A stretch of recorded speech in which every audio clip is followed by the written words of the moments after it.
வணக்கம் நேர்களே, இது விஐடி பண்பலை 90.8. நான் உங்கள் ஆர்ஜே ஆனந்த். சர்வதேச யோகா தினத்தோடைய ஒரு சிறப்பு நிகழ்ச்சியில் இன்னைக்கு நான் வந்திருக்கேன். ஏன் கூட டாக்டர் தியாகச்சந்தர், இயக்குனர், உடற்கல்வித்துறை, விஐடி வேலூர் அவர்கள் இணைஞ்சிருக்காங்க. வணக்கம் சார். வணக்கம் சார். இன்னைக்கு யோகா தினம் சர்வதேச அளவில் கொண்டாடுறோம். முதல்ல வாழ்த்துக்கள் சொல்லிக்கிறோம். முதலாவதாக இந்த 10வது சர்வதேச யோகா தின வாழ்த்துக்களை அனைவருக்கும் தெரிவித்துக் கொள்கின்றேன். இந்த நாளில் அனைவரும் யோகா ஆசனத்தை கற்றுக்கொண்டு அதை வழக்கமாக வாழ்நாள் முழுவதும் கடைபிடிக்க வேண்டும் என்று கேட்டுக்கொள்கின்றேன். ஆரம்பத்தில் நம்ம நிகழ்ச்சியில் ஒரு சின்ன கேள்விகளில் தொடங்கலாம் சார். அதுக்கு முன்னாடி நம்ம விஐடி பல்கலைக்கழகத்தில் ஒரு 3 வார யோகா பயிற்சி நடந்துகிட்ருக்கு. அது நீங்கள் தான் ஆர்கனைஸ் பண்ணியிருக்கீங்க உடற்கல்வித்துறையிலேருந்து. அதை பற்றி கொஞ்சம் சொல்லுங்களேன். இது யாருக்கான பயிற்சி, எப்படியெல்லாம் இதில் பயனடைஞ்சவங்க, யார் அவங்களோட விஷயங்கள்லாம். இந்த யோகா பயிற்சியானது நம்மளுடைய யூனிவர்சிட்டியினுடைய மாணவர்கள், ஆசிரியர்கள், ஊழியர்கள் ஆகிய மூவருக்குமான பயிற்சி முகாம் இது. இதில் பங்கு கொள்ளும் மாணவர்களுக்கு யோகாசன பயிற்சிகள், சூரிய நமஸ்கார், பிராணாயாமா, தியான பயிற்சிகள் வழங்கப்படுகிறது. ஓகே. ஸோ இது 3 வார பயிற்சி ஜூன் 10லேருந்து தொடங்கினதா சொன்னீங்க. ஆமாங்க. ஸோ இந்த ஜூன் 10ஆம் தேதியிலேருந்து இன்னைக்கு வரைக்கும் இந்த பயிற்சி நடக்குது. இதுக்கு மேலேயும் தொடரும். ஸோ இதில் மாணவர்கள் இல்லாமல் ஸ்டாஃபு, அது இல்லாமல் ஆசிரியர்கள் எல்லாருமே பங்கு பெற்றுக்கிறாங்க. சரிங்க சார், ரொம்ப சந்தோஷமாக இருக்குது. இந்த சர்வதேச யோகா தினத்தில் உங்ககிட்ட நான் ஒரு சில கேள்விகள் கேட்கறது மூலமாக நேயர்களுக்கு ஒரு நல்ல கருத்து போய் சேரும் அப்படின்னு நம்புகிறேன். ஆரம்பத்தில் ஒரு சின்ன கேள்வி சார். இந்த கேள்வி பார்த்தீங்கன்னா பொதுவாக எல்லாரும் எல்லா நிகழ்ச்சியிலையும் கேட்குற கேள்வி தான். யோகாவுடைய பலன் என்ன சார்? யோகாவோட பலன், அது பண்ணுவதன் மூலம் நிறைய பலன்கள், நிறைய பெனிஃபிட்ஸ் இருக்குது. பட் அனைவரும் அறிந்தது. ஆனால் நம்மளோட ஆரோக்கியத்தை பற்றி யாரும் கண்டுகொள்வதில்லை. பழமொழி இருக்குது, நோய் வரும் முறை நம்மளோட உடலினுடைய அருமை தெரிவதில்லை என்று. நோய் வந்த பிறகு தான் நம்ம மிகவும் கஷ்டப்படுகிறோம். இந்த யோகா ஆசனம் பண்ணுறது மூலம் நிறைய பலன்கள் உண்டு. உடம்பு ஃப்ளெக்சிபிலிட்டி கிடைக்கும், ஸ்ட்ரென்தன் ஆகும், பல்வேறு பயன்கள் உண்டு. ஸோ ஃப்ளெக்சிபிலிட்டி மெயினாக கிடைக்கும், நல்ல ஸ்ட்ரென்தன் பண்ணலாம் உடம்பை. ஸோ இந்த 2 விஷயம் முதல்ல பலனாக எடுத்துக்கலாம். இப்போ இந்த யோகா பலன் அப்படின்றத தாண்டி யோகா எவ்வளவு நேரம் செய்கிறது, எத்தனை நாளைக்கு ஒரு தடவை செய்யலாம் அப்படின்ற மாதிரியான கேள்விகள் இப்போ இருக்கக்கூடிய யங்ஸ்டர்ஸ்கிட்ட இன்னமும் இருக்க தான் செய்யுது. ஸோ யோகா தினமும் பண்ணுறதுனால ஏதாவது பிரச்சனைகள் வருமா, இல்லை யோகா தினமும் பண்ணலாமா, அதை பற்றி கொஞ்சம் சொல்லுங்கள். யோகா தினமும் பண்ணலாம். இப்போ சப்போஸ் அவங்க உடல் ஆரோக்கியமாக இல்லை அப்படின்னு சொன்னால் ஃபோர்ஸ் பண்ணி யோகா பண்ணக்கூடாது. அவங்களால எவ்வளோ முடியுமோ அவ்வளோ பண்ணலாம். உடம்பு ஒத்துழைத்தால் அவங்க யோகா பண்ணலாம். மற்றபடி அவங்களுக்கு வேறு ஏதாவது பண்ண முடியல அப்படின்னு சொன்னிட்டா தவிர்ப்பது நல்லதுங்க. ஓகே. அதாவது உடம்பு எவ்வளோ ஒத்துழைக்குதோ அவ்வளோ செய்யலாம், பண்ணலாம். சரிங்க சார். இப்போ உடல் ஒத்துழைக்கலைன்றதை நம்ம எப்படி சார் கண்டுபிடிக்கிறது? இப்போ நான் இதை செஞ்சிடறேன், மறுநாள் தான் எனக்கு உடல் வலிக்குது அப்படின்னா, அப்போது அந்த நேரத்தில் என்னால் செய்ய முடியுதுன்னு செஞ்சிடலாமா, இல்லை அதில் ஏதாவது தடைகள் இருக்கா? இதை எப்படி கண்டுபிடிக்கிறது? இல்லை, நீங்கள் இப்போ சில பேர் பார்த்தீங்கன்னா இரவு நேரங்களில் பனி இருக்கும், பனி முடிச்சுட்டு காலையில் எழுந்துச்சி பண்ணணும்னு நினைப்பாங்க, பண்ணிவிடுவாங்க. அந்த மாதிரி நேரத்துலலாம் அவாய்ட் பண்ணலாம். ஓகே. நீங்கள் உடம்பு கண்டிஷன், உங்கள் ஹெல்த் நல்லா இருந்தால் நீங்கள் பண்ணலாம். ஓகே. இரவு நேரத்தில் தூங்காமல் காலையில் யோகா பண்ணலாம். உடல் ஒத்துழைச்சால் பண்ணலாம். மற்றபடி அதை அவாய்ட் பண்ணிவிட்டு இப்போ சில வேலையில் காலையில் பண்ணுறது மாலையிலையும் பண்ணலாம். சார், இப்போ நான் புதுசாக யோகா பண்ண போகிறேன். இது வரைக்கும் நான் யோகாவே செஞ்சது கிடையாது. நான் எங்கேருந்து தொடங்குறது சார்? யோகாசனம் பண்ணுறதுக்கு முன்னாடி முதல்ல உடலை தயார்படுத்திக்கொள்ளணும். அதை வார்மிங் அப் அப்படின்னு சொல்லுவாங்க.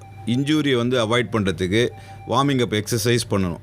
ஸ்ட்ரெச்சிங் எக்ஸசைஸ் பண்ணிட்டு தான் யோகாசனம் ஸ்டார்ட் பண்ணணும். பேசிக்காக சூரிய நமஸ்கார் அனைவரும் பண்ணலாங்க. ஓகே. சூரிய நமஸ்கார் பண்ணலாம். அப்புறமா ஸ்டாண்டிங் ஆசன், சிட்டிங் ஆசன், படுத்துக்கொண்டு பண்ணுற ஆசன்ஸ்லாம் இருக்குது. அதுக்கப்புறம் பிராணாயாமம் பண்ணலாம். கடைசியாக மெடிடேஷனோட இந்த யோகாசன பயிற்சியை முடிக்கலாம். யோகாசனம் சூரிய நமஸ்காரத்தில் தான் தொடங்குறது அப்படின்னு சொல்லுவாங்க. சில பேர் 8 மணி 10 மணிக்கு தான் எந்திரிப்பாங்க. ஸோ அவங்களுக்கு இந்த சூரிய நமஸ்காரம் பண்ணலாமா? ஏன்னா இப்போ சூரிய நமஸ்காரம்னா எர்லி மார்னிங் பண்ணுற ஒரு விஷயன்றது தான் இப்போ காலங்காலமாக நான்லாம் பார்த்துக்கிட்டு இருக்கிற ஒரு விஷயம். ஸோ ஒரு 10 மணிக்கு எந்திரிக்கிறேன், ஆனால் நான் யோகா பண்ணணும்னு ஆசைப்பட்றேன், நான் என்ன பண்ணலாம்? பண்ணலாங்க. யோகாசனம் எப்போ வேணாலும் பண்ணலாம். ஒன்லி திங் வயிறு காலியாக இருக்கணும், எம்டியாக இருக்கணும். சாப்பிட்டு உடனே பண்ணக்கூடாது. மினிமம் ஒரு 3 hours இருக்கும். ஓகே. 3 hours கழிச்சு பண்ணலாம். ஸோ இப்போ நான் காலையில் சாப்பிட்ட பிறகு ஒரு 3 மணி நேரம் கழிச்சு செய்யலாம்.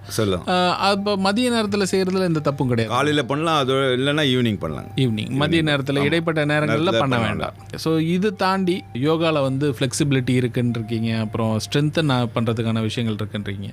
மனசுக்கு சம்மந்தப்பட்ட ஏதாவது யோகா கலை இருக்கா? யோகா கலையில் நம்ம மனசை உறுதிப்படுத்துறதுக்கு, இல்லை இலகுவாக்குறதுக்கு, அந்த மாதிரி தியான பயிற்சி இருக்குது. யோகாசனம் தியான பயிற்சி இருக்குது. மனதை ஒருநிலைப்படுத்தலாம். சரிங்க சார். அதை பற்றி கொஞ்சம் சொல்லுங்களேன் சார். இப்போ தியானம்னா பல தியான வகைகள் இருக்குல்ல. ஸோ இப்போ யோகா நம்ம என்ன மாதிரியான ஆரம்ப நிலையில் தியானம் எடுக்கலாம்? யோகாசன பயிற்சியில் வந்து தியானமும் ஒரு முக்கியமான பயிற்சி.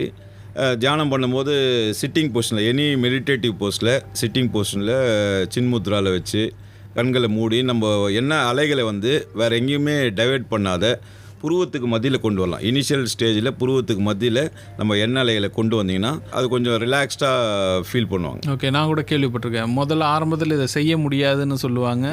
முயற்சி பண்ணிக்கிட்டே இருக்கணும், எங்கே விடுறீங்களோ அங்கேருந்து திரும்பவும் ஆரம்பிங்கன்னு சொல்லுவாங்க. அந்த கண்ணு ரெண்டுத்துக்கும் நடுவில் புருவத்துக்கு மத்தியில் இருக்கக்கூடிய அந்த இடத்த பார்த்துக்கிட்டே இருங்க அப்படின்னு நிறைய வகை இருக்குது. அதை வந்து இது சிம்பிளாக இது பண்ணலாங்க, அனைவராலும் பண்ணக்கூடிய ஒரு தியான பயிற்சி. ஸோ பேசிக்காக தொடங்குறவங்க இதுலேருந்து தொடங்கலாம் அப்படின்றீங்க. சரி, இந்த உடல் எடையை குறைக்கிறதுக்கு யோகாவில் ஏதாவது வழி இருக்கா சார்? ரெகுலராக பண்ணணும்.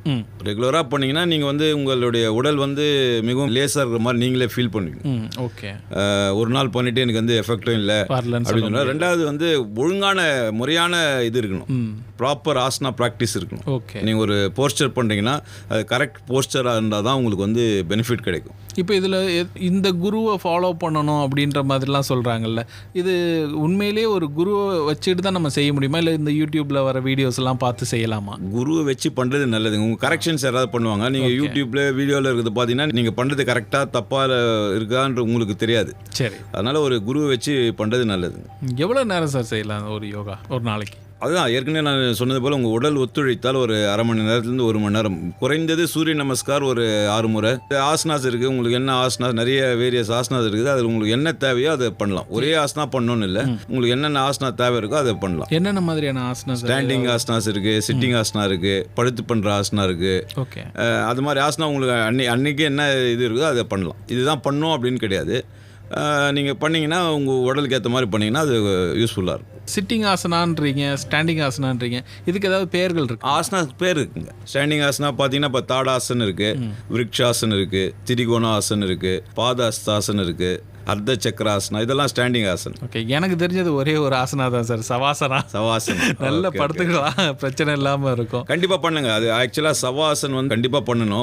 அதுவும் main one of the principle. Proper relaxation வந்து one of the principle in asana. Asana வந்து ரெகுலராகவும் பண்ணக்கூடாது, ப்ராப்பர் ரிலாக்ஸேஷனும் இருக்கணும். அதுதான் இது எக்ஸசைஸுக்கும் ஆசனாக்குள்ள வித்தியாசம். எக்ஸசைஸ் நம்ம ஃபோர்ஸ் பண்ணி பண்ணுவோம், ஆசனா நமக்கு ஏற்ற மாதிரி பண்ணுவோம். நம்ம உடல் ஒத்துழைக்க ரிலாக்ஸ்டாக பண்ணணும். ஃபஸ்ட்டு வந்து ப்ராப்பராக ஆசனா ப்ராக்டிஸ் பண்ணணும். ரெண்டாவது வந்து ப்ராப்பர் ரிலாக்ஸேஷன் இருக்கணும். நம்ம பண்ணும்போதும் proper food intake, proper food இருக்கணும். மூச்சு பயிற்சி, ப்ராப்பர் பிராணாயாமா இருக்கணும்.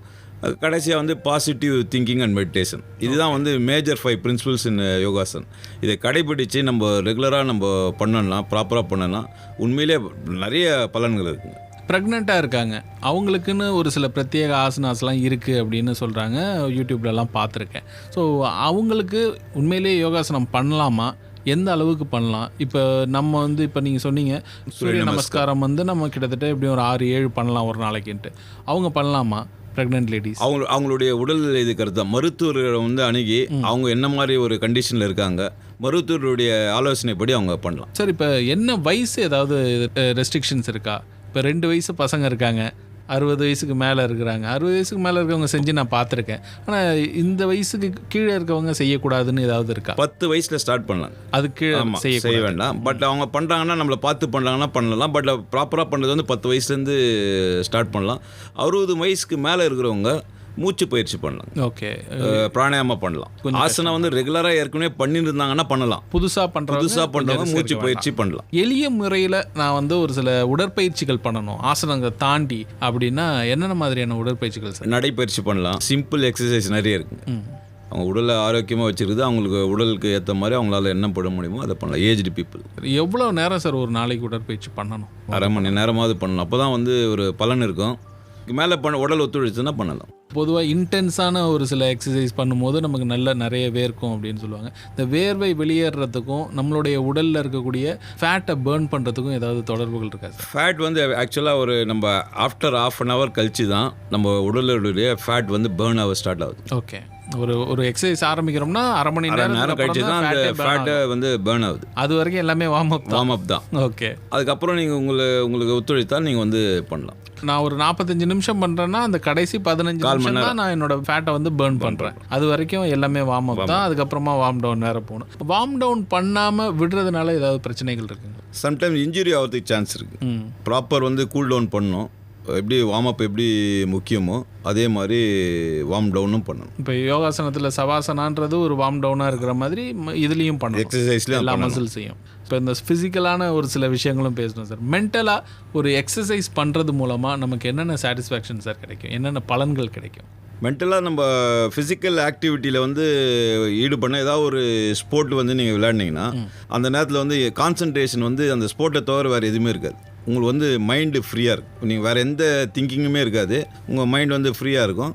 அதுவே நமக்கு வந்து ரொம்ப பலன் தருங்க. சும்மா இருக்கும்போது நிறைய திங்கிங் வரும், அதை வந்து ஓவர் கம் பண்ணலாம். இது மாதிரி எனி ஸ்போர்ட்டிங் ஆக்டிவிட்டி பண்ணனா அந்த விளையாடுற ஒரு எண்ணம் தவிர்த்து வேறு எந்த எண்ணமும் வராது. ஓகே, சொல்லுவாங்க இந்த ஸ்போர்ட்ஸில் இருக்கவங்களுக்கு டிசிப்ளின் ரொம்ப ரொம்ப முக்கியம். அவங்க வந்து டிசிப்ளினாக இருந்தால் தான் அந்த ஸ்போர்ட்டில் வந்து பெரிய ஆளாக வர முடியும் அப்படின்னு சொல்லுவாங்க. ஸோ இந்த ஸ்போர்ட்ஸில் டிசிப்ளின்ற ஒரு விஷயம் மென்டல் ஸ்ட்ரென்த்தை கொடுக்குது அண்ட் ஃபிசிக்கல் ஸ்ட்ரென்த்தை கொடுக்குது. இது எல்லாத்தையுமே கொடுக்குறவங்க நம்மளோட லைஃப்பில் அவங்கள வந்து ஒரு குருவாக நம்ம பார்க்குறோம். இப்போ நீங்கள் வந்து பல பேருக்கு குருவாக இருக்கீங்க. உங்களோட குரு யாரை இன்ஸ்பிரேஷனாக எடுத்திருக்கீங்க, அவங்கள பற்றி கொஞ்சம் சொல்லுங்கள். என்னுடைய பள்ளி ஆசிரியர் திரு செல்வராஜ் அவர்களும் திரு சி பெரியநாயக்க சாமி அவர்கள் தான் என்னுடைய குரு.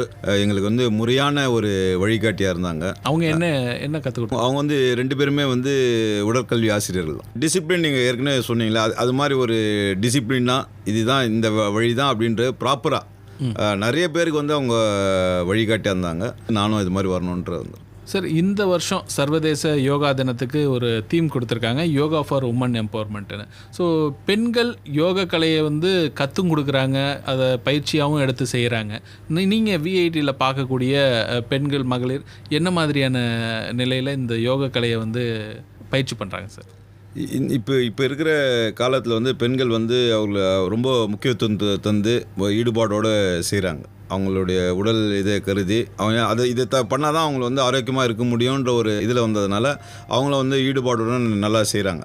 அவங்களால என்ன பண்ண முடியுமோ அது பண்ணுறாங்க. ஓகே சார், இப்போ இந்த நடைப்பயிற்சி பண்ணுறாங்களே, சில பேர் வந்து மொட்டை மாடியில் 8 போடுவாங்க, இல்லை சில பேர் வந்து வெளியில் போயிட்டு நடப்பாங்க, சில பேர் வீட்டுக்குள்ளேயே கூட நடப்பாங்க. ஸோ இதில் எது நல்லது, எது சரியான ஒரு முறை? வெளியே நடக்கிறது மிகவும் நல்லதுங்க. வெளியே நடக்கிறது அட்வான்டேஜ் என்னன்னு பார்த்தீங்கன்னா, எந்த ஒரு திங்கிங்கும் இருக்காது. நம்ம வீட்டுக்குள்ளேயே நம்ம நடக்கிறோன்னா ஏதாவது ஒரு திங்க் பண்ணினே நடப்போம். அது நம்ம வந்து நம்மளுக்கு அஃபெக்ட் ஆகும். மைண்டும் பாடி இன்டர் கனெக்டடு. ஒன்று அஃபெக்ட் ஆச்சுன்னா இன்னொன்று அஃபெக்ட் ஆகும். அதனால் வந்து வெளியே நடக்குது நல்லது. 2வது வந்து வெளியே நடந்தீங்கன்னா, ஏர்லி மார்னிங் நடந்தீங்கன்னா உங்களுக்கு வந்து ஃப்ரெஷ் ஆக்சிஜன் வெளியே, அது வந்து நமக்கு அட்வான்டேஜ். சரி, இப்போ இந்த சில பேர் பாட்டு கேட்டுகிட்டே நடக்கிறாங்கல்ல, அது சரியான ஒரு முறை தானா? அது வந்து அவாய்ட் பண்ணலாங்க. பாட்டு கேட்டு நடக்கிறது அவாய்ட் பண்ணலாம். மைண்டு ஃப்ரீயாக இருக்கணும், ஹெல்த்தும் வந்து நம்மளுக்கு சப்போர்ட் பண்ணணும் அப்படின்னு சொல்லிட்டா ஃப்ரீயாக காலையில் அட்லீஸ்ட் ஒரு 1/2 hour வந்து ஃப்ரீயாக நடக்கிறது நல்லது. சரி, நடக்கிறதுலேயே இன்னொரு கேள்வி சார். நண்பர்கள் கூட சேர்ந்து அப்படியே அரட்டை அடிச்சுட்டே நடக்கிறதுல ஏதாவது பலன் உண்டா, இல்லை அது அவாய்ட் பண்ணணுமா? தனியாக நடப்பது நல்லது. தனியாக நடக்கிறது நல்லது, பேசிக்கிட்டே நடக்கிறது சரியில்லை. அப்புறம் இன்னொரு விஷயம் சார், இப்போ இந்த மூச்சு பயிற்சி பண்ணுறோம்ல, அப்போ வந்து சில பேர் சொல்லி கேள்விப்பட்டிருக்கேன், நிறைய நீங்கள் ஒர்க் அவுட் பண்ணும்போது ரொம்ப ஹெவி ப்ரீத் எடுப்பீங்க, அந்த நேரத்தில் வந்து வாயால் மூச்சு விடக்கூடாது அப்படின்னு சொல்லுவாங்க. அதுக்கு பின்னாடி என்ன சார்? ஆக்சுவலாக மூச்சு பயிற்சி வந்து மூக்கு துவாரம் வழியாக தான், நாஸ்ட்ரில் வழியாக தான் இன்ஹேல் எக்ஸேல். சில பிராணாயாமம் வந்து வாயில் பண்ணுறதும் இருக்குது. பட் வந்து ரெகுலராக பண்ணுறது வந்து மூச்சு வந்து மூக்கு வழியாக தான் பண்ணணும். ஓகே, நீண்ட இது டீப் ப்ரீத்திங் வந்து நம்ம வாழ்நாள் அதிகரிக்கும். ஓகே, நீங்கள் இந்த உயிரினெல்லாம் பார்த்தீங்கன்னா எந்தெந்த உயிரினம் வந்து டீப் ப்ரீத்திங் எடுக்குதோ அதெல்லாம் வந்து வாழ்நாள் அதிகரிக்கும். இப்போ ஷார்ட் ப்ரீத் இருக்கிற உயிரினம் வந்து அதனுடைய வாழ்நாள் வந்து குறைவு. அதனால் நம்ம வந்து லைஃப் ஃபோர்ஸ் இன்க்ரீஸ் பண்ணோம் அப்படின்னு சொன்னால் deep breath in and breath out.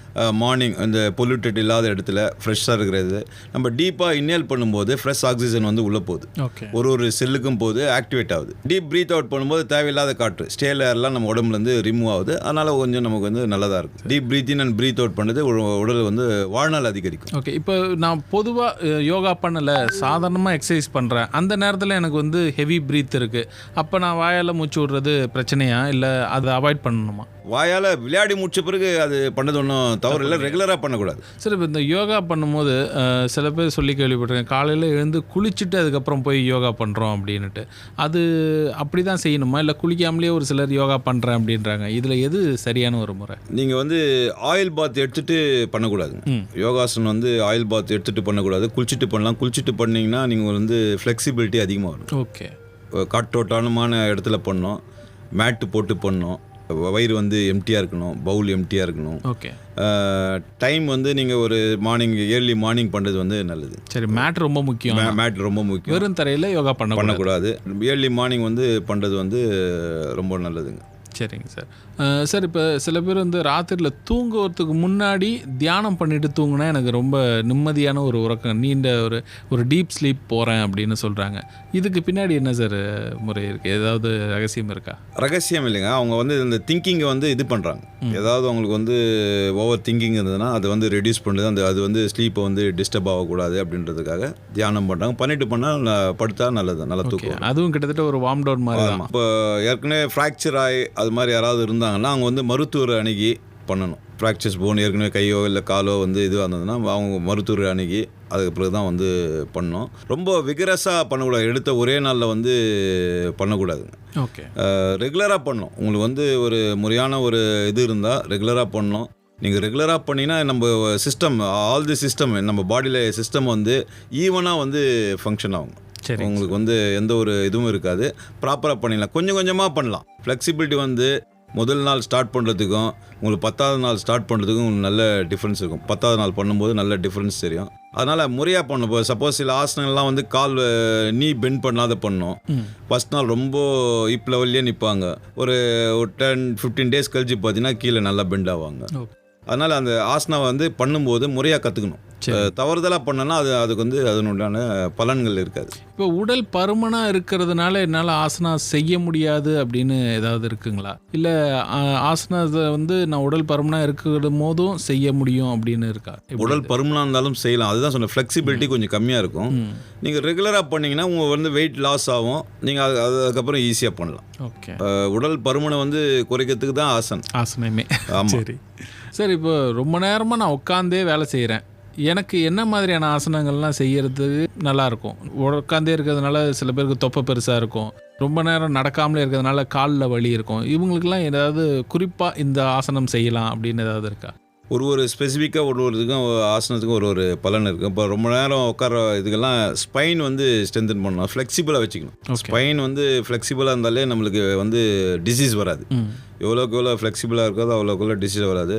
இப்போ உட்காந்து பண்ணுறவங்க வந்து வக்கராசன், புஜங்காசன், அது மாதிரி ஆசனங்கள் வந்து பண்ணலாம். ஒரு ஆசனாக்கும் ஒரு பலன் உண்டு. சார், இன்னைக்கு சர்வதேச யோகா தினத்தோடைய சிறப்பு நிகழ்ச்சிக்கு வந்திருக்கீங்க. விஐடி பண்பலைக்கு வந்து நிறைய விஷயங்கள் பகிர்ந்துகிட்டதுக்கு ரொம்ப நன்றிங்க சார். எங்களோட நேயர்களுக்கு நீங்கள் சொல்ல விரும்பக்கூடிய ஏதாவது ஒரு நிறைவு தகவல்? இந்த சர்வதேச யோகா தினத்தை மட்டும் யோகாசனம் பயிற்சி மேற்கொள்ளாமல் நாள்தோறும் அது வந்து ஒரு வழக்கமாக வந்து கடைபிடிக்க வேண்டும் என்று இந்த நேரத்தில் அனைவரும் கேட்டுக்கொள்கின்றேன். நம்மளை வந்து உடல் ஆரோக்கியம் தான் மிகவும் பெரிய சொத்து. நம்ம வந்து மறந்துடுறோம் அதை. நம்ம ஆரோக்கியம் இருந்தால் எது வேணாலும் சாதிக்கலாம். அதனால் உடல் ஆரோக்கியமாக வைத்துக்கொள்ள யோகாசனம் அல்லது உடற்பயிற்சிகள், ஏதாவது ஒரு உடற்பயிற்சிகள் நாள்தோறும் தவறாமல் செய்ய வேண்டும். எப்படி மற்ற பழக்க வழக்கங்கள் காலையில் எழுந்தவுடன் ப்ரஷ் பண்ணுறது, காலை கடன் இதெல்லாம் பண்ணுறோமோ அதே போல் வந்து உடற்பயிற்சியும் வந்து பழக்கமாக வைத்து கொண்டால் ஆரோக்கியமாக வாழலாம். விஐடி பண்பலையோட நேயர்களுக்கு இன்னைக்கு இந்த நிகழ்ச்சியில் பல விஷயங்கள் புதுசாக கிடைச்சிருக்கும், இல்லை தெரிஞ்ச விஷயங்களாக கூட இருந்திருக்கும். ஆனால் அதை வந்து உங்களோட குரலில் கேட்கும் போது எங்களுக்கு ரொம்ப மகிழ்ச்சியாக இருந்தது. சர்வதேச யோகா தினத்தில் இன்னைக்கு யோக கலையோட அந்த பயன்கள், அது மட்டும் இல்லாமல் யார் யார் இதை செய்யலாம், எப்படி செய்யலாம், எவ்வளவு நேரம் செய்யலாம், இந்த மாதிரி பல விஷயங்களை பகிர்ந்துக்கிட்டீங்க. இந்த யோக கலை நம்முடைய உடலுக்கு மட்டும் இல்லாமல் மனசுக்கும் கூட ரொம்ப முக்கியமான ஒரு கலையாக இருக்குது. இதை வந்து தினமும் பயிற்சி பண்ணணும் அப்படின்றத நீங்கள் சொன்னீங்க. ரொம்ப ரொம்ப நன்றி சார் நிகழ்ச்சிக்கு வந்ததுக்கு. அண்ட் இது போல் இன்னும் பல முயற்சிகளை நீங்கள் செய்யுங்க. எங்களுடைய நிகழ்ச்சியில் நீங்கள் இது போல் நிறைய விஷயங்களை வந்து பகிர்ந்துக்கோங்கன்னு சொல்கிறேன். ரொம்ப ரொம்ப நன்றி. நன்றிங்க. மீண்டும் அனைவருக்கும் சர்வதேச யோகா தின வாழ்த்துக்களை தெரிவித்துக் கொள்கின்றேன். நன்றி.